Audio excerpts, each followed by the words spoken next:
may seem early to start talking about preparing for FIFA 23 Ultimate Team, considering we're still about 2 months away, but because the process never changes and EA are unlikely to change it this year for FIFA 23, that I can comfortably sit here and tell you the best way to start Ultimate Team, and by the time we get round to the release date, you will know exactly what to do. So in this video, we are going to be going through the whole process. But before we do get into the video, if you're still playing FIFA 22 Ultimate Team and you want to get some very easy coins, then there is no better place than Mule Factory. Head over there to get yourself some cheap, fast FIFA 22 coins, completely reliable, and if you use Fnatic5 at checkout, you will also get yourself a 5% discount. Link can be found in the description down below.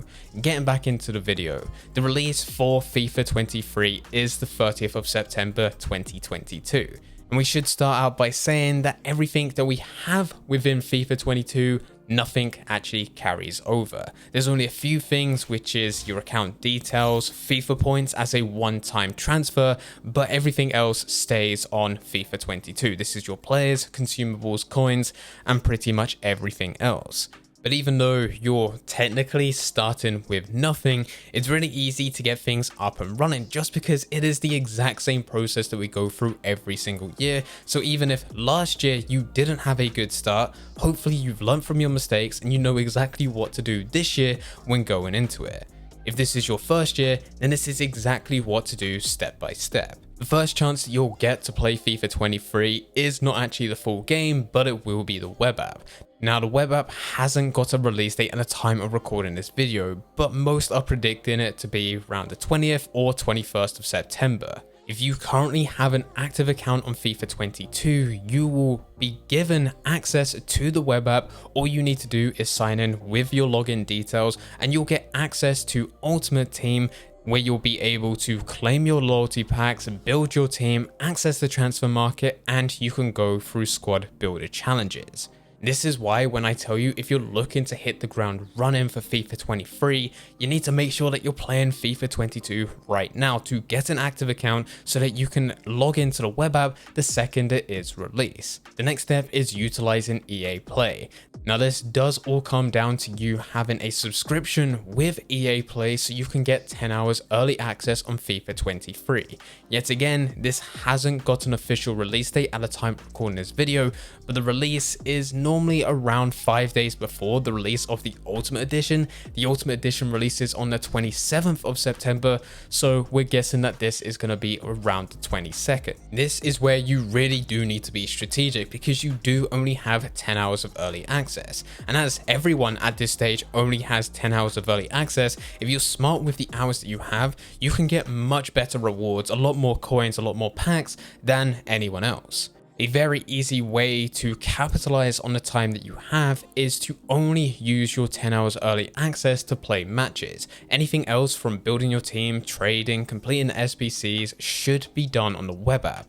The reason for this is because your early access gives you only a limited amount of time. You don't want to be wasting your time when you can go onto the web app, which is unlimited hours, and you can do the exact same thing over there. The only difference that you have between the two is that with your 10 hours early access, the only extra thing that you can do with that is play matches. So it makes sense to use 10 hours just to play matches, whilst using everything else to go through the web app. What I normally do so that I can be consistent across all days before the Ultimate Edition release is that I'll do 2 hours per day of just playing games. Anything else, whether that be through trade and building teams or going through SBCs, I'll do that on the web app, and that gives me a lot of hours into this game before the game is even officially released. If you are someone that is looking to transfer FIFA points from FIFA 22 to FIFA 23, as we did mention earlier that is the one of very few things that does carry over, you can have a subscription to EA Play, sign into FIFA 23, claim your 10 hours of early access, and the second that you get into Ultimate Team, you'll be asked if you want to do a one-time FIFA point transfer. You'll accept that, and if you do just want to open packs, don't do it on your console, instead back out, go into the web app and open your packs there. Another tip for early access is to take some time to figure out where you stand compared to other players. Whereabouts are you placed on division rivals? Because it's unlikely for you to be a division 7 player in FIFA 22 to go into FIFA 23 and be a division 1 player. Now, the reason this is important is because you want to make a decision of where your time is best spent within these 10 hours early access. Now, of course, if you just want to have fun, you can do that. Go into whatever it is you want to go into. But if you're really looking to hit the ground running and have an edge over your competitors, it makes sense to stick to what's best for you. If you are a confident player, you can go into division rivals and you will be able to smash it with ease whilst bringing in a lot of coins. If you're not a confident player, that's fine, go into the likes of squad battles. Squad battles is great during this time because there's a very limited amount of time for all players. So for those that go into division rivals, they have less time to go into squad battles. For those that go into squad battles, they have less time to go into division rivals. And because squad battles reward system is based off points, which is from players that have already gone through the game mode and not a set point based system, it does mean that there's going to be a much lower barrier to entry for that first week because there is less players playing and there is less points across the whole board. If you dedicate all 10 hours to go into that game mode because you don't feel like you're a confident player, it's still likely that you're going to get a good reward because there are less people playing. Now with EA Play and the web app, you want to just carry on using both of these, switching between the two whenever you have time to go and play a match. You're going to log into the console, and whenever you're going to go and do anything else, you're going into the web app, making sure that you close the game down every single time that you exit so the timer isn't counting down in the background. You will do this up until the Ultimate Edition release. If you've bought into the Ultimate Edition, it will release on the 27th of September.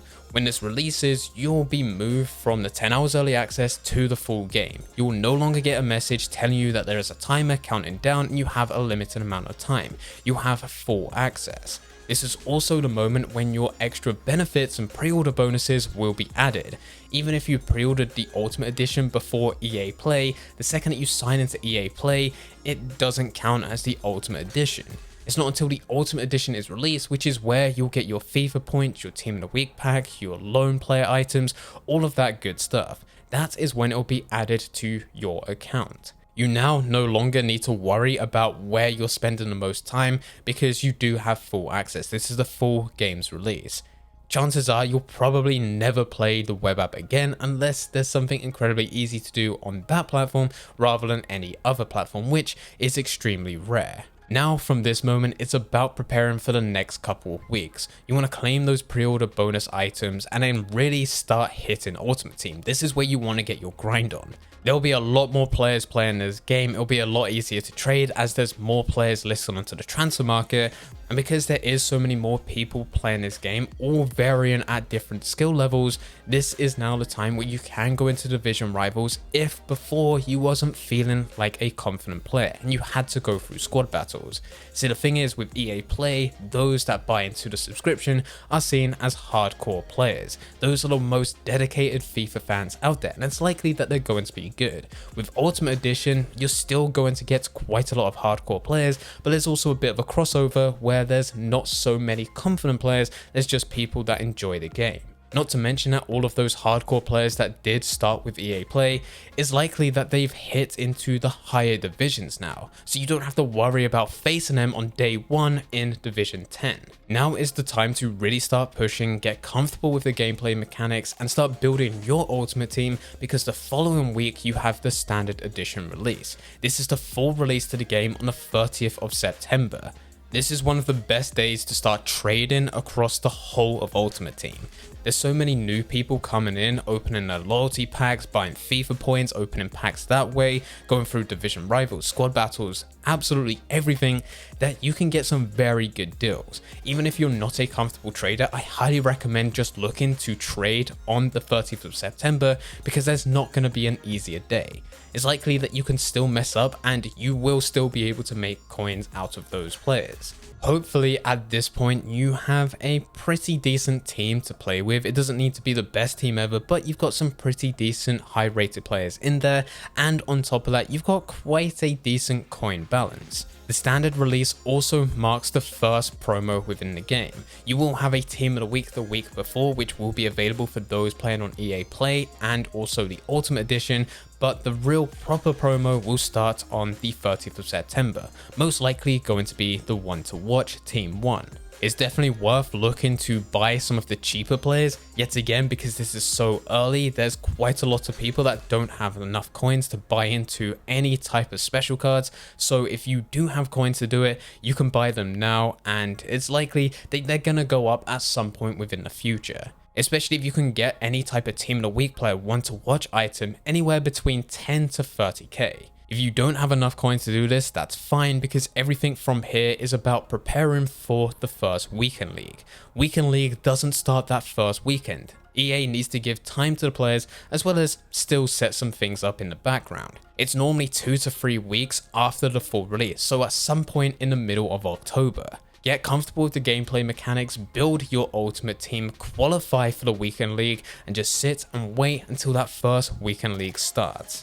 And this is the whole process of what you need to do at the beginning of a new Ultimate Team. It's a process that we've had for the last 5, 6, 7 years. And even before that, the only reason it was different was because there wasn't actually a Weekend League. And we never used to have one to watch items, but still the process was exactly the same, with there still being 2 different releases of Ultimate Edition, Standard Edition, with there being a web app early access and also EA Play 10 hours early access. Everything from this has always been exactly the same every single year. If you do have any questions about starting FIFA 23, then please feel free to leave them in the comment section down below. But anyway guys, I hope you guys did enjoy. If you did enjoy, don't forget to leave a like and subscribe. But for now, I'm going to see ya.